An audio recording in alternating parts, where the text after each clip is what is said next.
Yeah, I guess I just woke up ready to be in a bad mood today because I'm coming back and doing another one of these. I am checking out some Titans haters. This is Undisputed on FS1. Skip Bayless, Keyshawn Johnson, and Richard Sherman.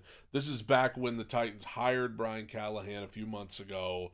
This was what they had to say about that hire, as well as the firing of Mike Vrabel.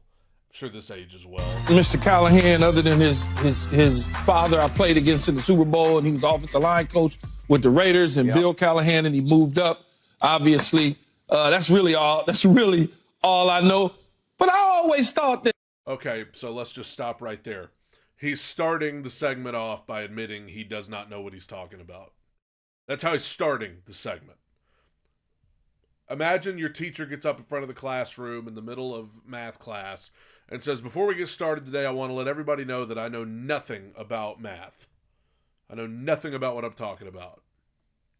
Zach Taylor was the one really calling the plays in Cincinnati. Wait a minute. That is correct. But they keep moving the goalposts on how they hire people. Now, all of a sudden, Eric Bieniemy is calling plays at Washington, but wasn't calling them and getting the credit in Kansas City, even though they was rolling and winning and everything. It's just funny. This isn't exciting. I already want to turn it off. I don't know if I could. I don't know if I could even make it through this clip. He first admitted he doesn't know what he's talking about. He first admitted he knows nothing about Brian Callahan, and then proceeded to try and talk as if he did know what he was talking about. Correct me if I'm wrong, but it's like, why are you trying to act sarcastic like you've got a point? When you start off the segment by saying you don't even know who Brian Callahan is, your credibility, not that you had much anyway, your credibility's already shot out the window. Zach Taylor, although he called the plays in Cincinnati, Zach Taylor was the biggest advocate for Brian Callahan. And Eric Bieniemy, did he even get any interviews? The reputation of being kind of difficult to work with, does that have anything to do with it? Higher than me, when I go and I look at his career, he was a coaching assistant in 2010, quality control coach in 2011, 2012, all with Broncos, offensive assistant in 2013 to 2015. He was the quarterback coach of the Lions in 16 and 17, the Raiders quarterback coach in 18, the Bengals 2019, and present offensive coordinator. It's a weird hire to me. He just read off the way that this guy has climbed the ladder. He just read off the way that he went from like being, kind of no-name coach in 2010, worked his way up to get to offensive coordinator, and then acted as though he is, listen. They wanted to make this like a racial thing, and I think it is completely out of bounds to do that in this instance. If they like it, I love it. That's really as much as I can give you. I just question once again the moving of the goalposts when you go to hire people all the time. And so now it makes me scratch my head and think there's only been one coach that's hired that's African-American, and that's AP. That was with the Raiders. So all them Aaron Glenn's and everything, my homeboy, you might have to just, they done met the quota, it feel like to me already. So AG may have to wait another cycle or two. Eric Bieniemy may have to wait another cycle or two because this is wild to me. That's insane. Wild. You talk. Is he acting as like Brian Callahan wasn't qualified? If that's so, then why did 5 out of the 8 teams looking for head coaches interview Brian Callahan? He's acting like, why are we hiring? He's trying to insinuate that he's unqualified, but he already started the segment off by saying he doesn't even know who he is. As a coordinator of the Bengals, they went to the one Super Bowl with Joe Burrow, and it's cool. Gotcha. But he has a 37-44-1 record as an OC. They haven't had a ton of success in recent memory. The Bengals? The Bengals haven't had a ton of success in recent memory. One of the heavyweights in the AFC. Burrow got hurt last year, and that's why the train came off the tracks, but they still almost made the playoffs with Jake Browning. The Bengals haven't had success after he just talked about they went to the Super Bowl like 2 years ago. They're in the playoffs. They were in the AFC Championship game the next year after they went to the Super Bowl. If Burrow had been their starter all year last year, they would have been in the playoffs again. What are you even talking about? But Eric Bieniemy and that staff had gone to multiple Super Bowls. They had done a ton of great things offensively, ranked in the top 5 multiple years in a row. And they told us the reason he can't get a coordinator job is because he didn't call the plays, because Andy Reid's calling the plays, just as Zach Taylor's calling the plays.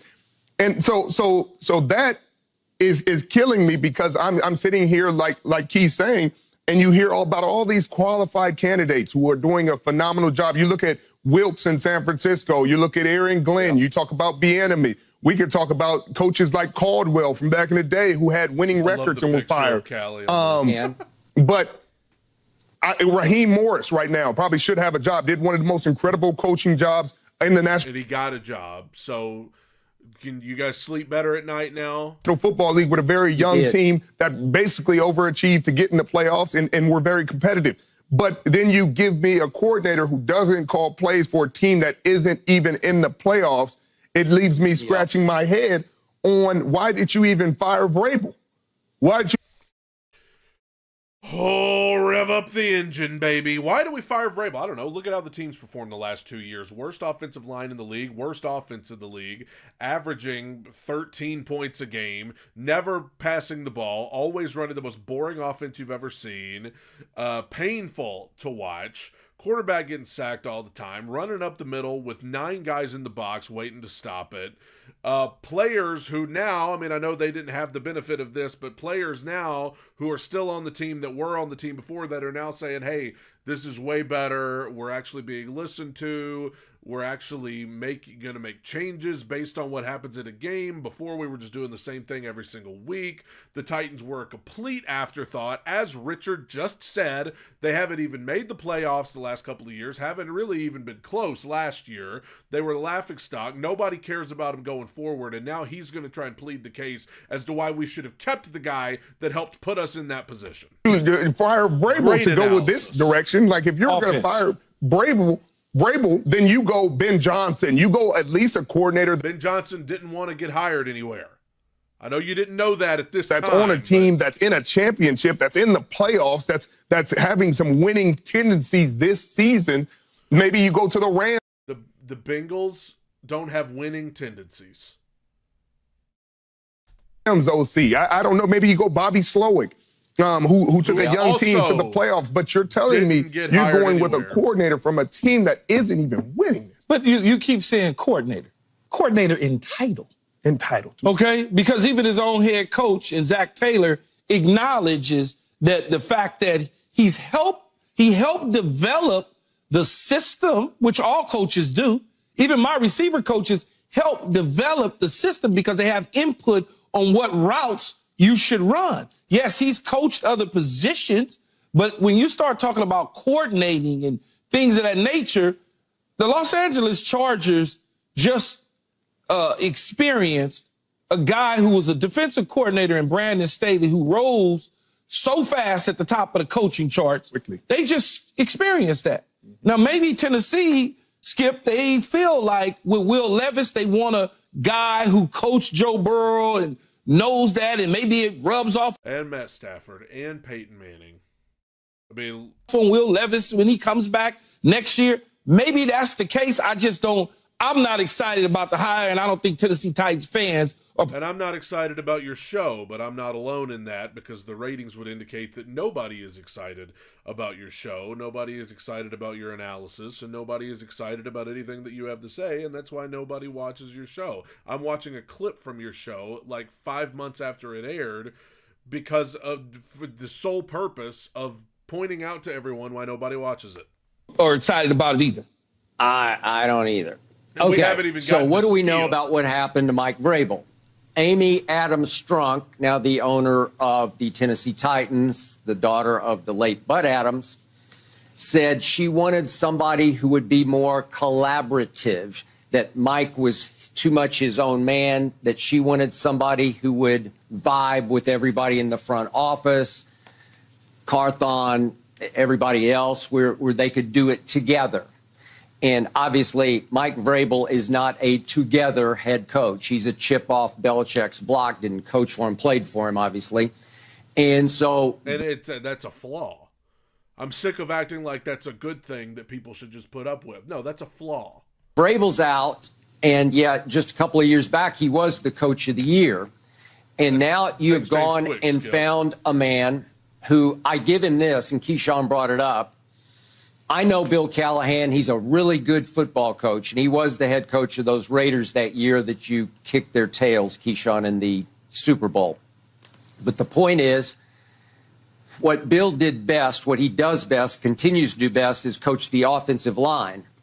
And what I know of his son was he was a walk-on football player at UCLA and never did anything more than hold for extra points and field goals.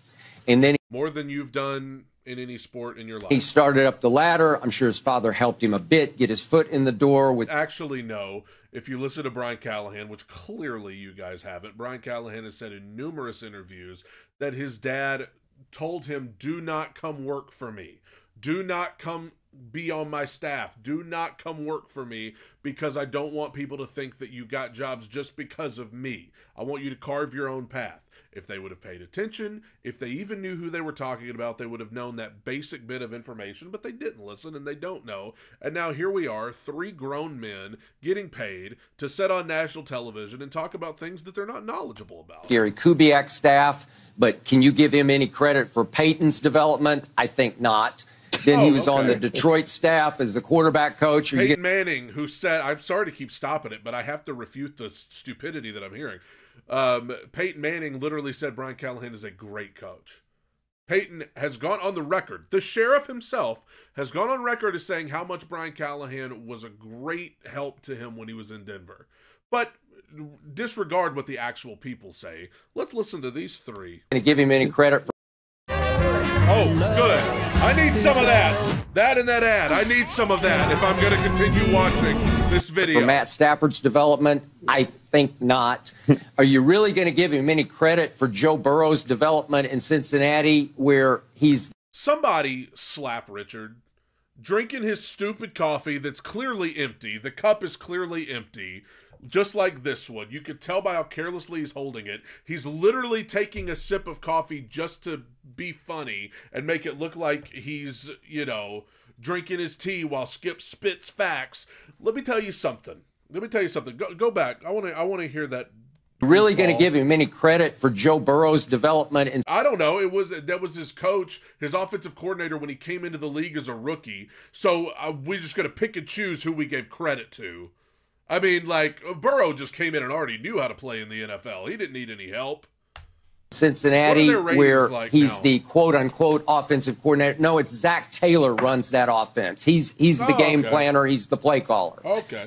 So now I'm back to my biggest pet peeve about this, which goes, it's not what you guys were talking about, but I don't know how any assistant coach is prepared to be a head coach because the system in place, it's not like that there's a minor leagues where you can go be a head coach and learn how to do all the duties of a head coach before. It's kind of like when you were an assistant to Stephen A. Smith on First Take and then you went to FS1 to try to have your own show and now nobody watches it because it's awful. And then you had to rely on Shannon Sharp to try to carry the ratings and then you ticked him off and he left and now you're left with this, whatever this is. You get to the big time. I mean, Brian knows from his father what it's like to be a head coach, but the truth is he can have no real idea of what it's really like to run, to be the CEO. To run your own show? Because there's no training system in place to do that. So this is all going to be new to him, and I guess they'll collaborate and help him, and they'll do a lot of the duties maybe that he doesn't know how to do yet. I don't know. Shake your head, Richard. But I don't know how he's qualified. And then to your larger point about how few black head coaches have been hired in the cycle, except for Antonio. At least Antonio was the head coach at Long Beach Poly for a while. At least he knew what it was like to run a. But he also, the thing with Antonio Pierce, he also was a head coach in high school.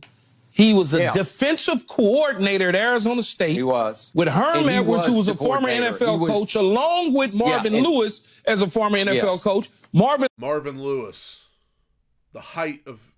Never mind. Lewis also was helping him with the Raiders to just understand what it's like to be a head coach. Yeah. Look, I'm not going to go as far as to say that the guy won't be a terrific head coach. He may be the best head coach ever. He may go on and win 20 Super Bowls. I don't know that. Yeah. But what I do know, as of right now, you can't tell me that he is the most qualified candidate out there that's available. You can't, you will never be able to sell me that. But maybe he interviews well. I don't know. Maybe that's it. Maybe they're looking for much better than you interview on this show. I guarantee you that. I don't know if you interview well or if they were desperate and just needed a former player to come on. But however you got on here, you need to, I don't know, maybe you need to go coach or something. How could you say he's the most qualified? Well, you're not running an NFL team. It's different things for different people. Different teams want different type of things. Some people would love to have a Jim Harbaugh. Some people, don't. Some people would love to have a Mike Vrabel, but evidently the 8 teams that were available didn't want somebody who was going to try to come in and run the show by himself. The guy that you guys claim was such a huge mistake to let him go. Somebody who interviews well. But I can make the argument right now, just with what we know, everything we have in front of us, that they just got worse at head coach. They got worse. And so when they fired Vrabel, the owner said she didn't want to miss out on some of these great head coaching candidates in this cycle. That's why they made this move. And then you hired this guy. Not that he's not great or he could potentially be great, but on the list of names, he wasn't on. So they're literally saying, even if he is great, it doesn't matter. We don't like it. Even if he is great, who cares? He's not qualified.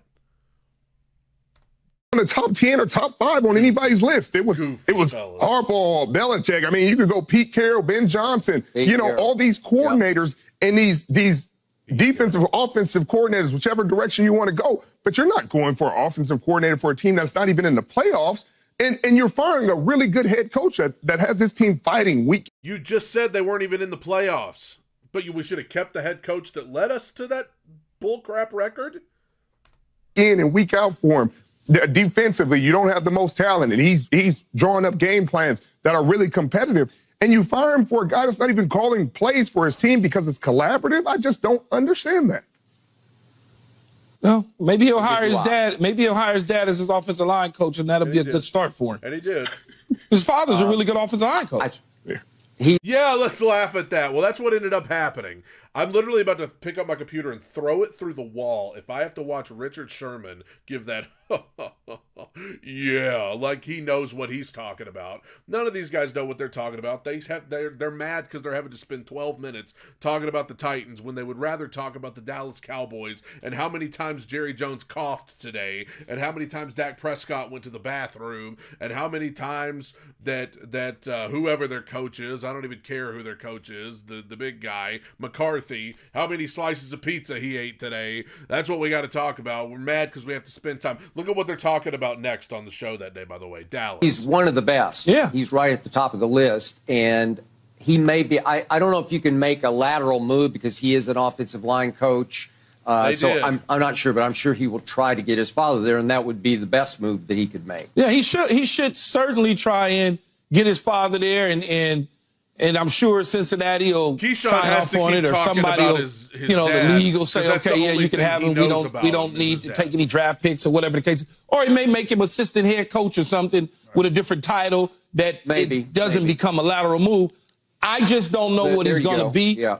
A lot of guys start off as assistant coaches and become head coaches who have never been coordinators before. I'm not knocking that. I just, like Richard, this is out of left field. It just doesn't seem like they know what the hell they're doing. No, and it don't. That's how I feel about you three when I watch this. It doesn't align with her reason for firing Vrabel.